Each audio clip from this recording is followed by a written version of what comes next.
So I want to take you back to when I first became an author, and I'm just wondering if you think we need to travel back this far or farther? Farther, all right. This far or farther? Farther, okay. This far or farther? Oh my gosh. Well, we'll just keep on going back, and look, that's too far. I looked really cute in a cowboy hat. I did not yet know how to write. Let's go back only as far as when I was in second grade. Now, these were just my favorite things. But I know that everyone has their own favorite things that they love or things that they love to do. What is your favorite thing? Biking. Biking. All right, so we'll just use biking as an example. All sorts of different ways you could write fiction or nonfiction when there's something that you know, when there's something that you love. It's called writing what you know. So that's me when I was 9 years old. And now we're going to jump ahead to when I'm 29 years old, because that's how old I was when I got the idea I wanted to write books for readers your age.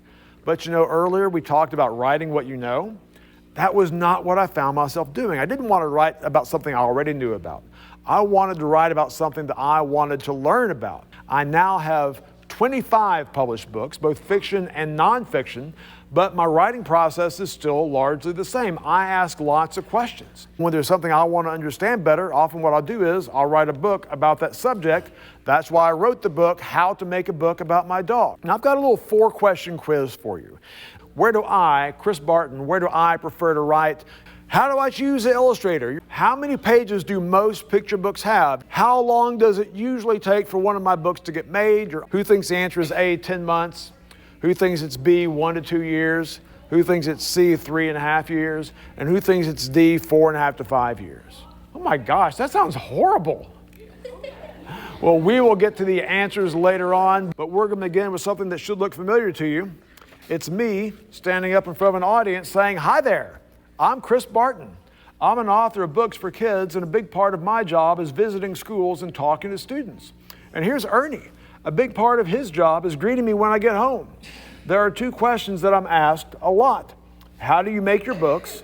Are you ever going to write a book about your dog?" I can answer both of those at the same time. Ready? Here goes.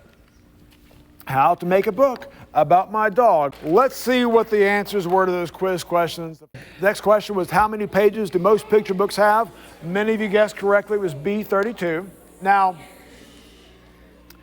did you notice in the book when it said how many pages will the book have? 32, 40, 48. Notice a pattern? Raise your hand if you can tell me what that pattern is.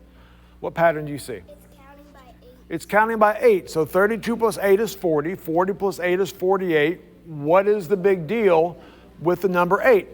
Well, when How to Make a Book About My Dog was printed, it was not printed on pieces of paper this size. It was printed on pieces of paper 4 times this size. So how did that work? And that gives you an 8-page booklet. You take 4 of these 8-page booklets, and that gives you your standard 32-page picture book. Let's give your classmate a round of applause. That's for you to keep.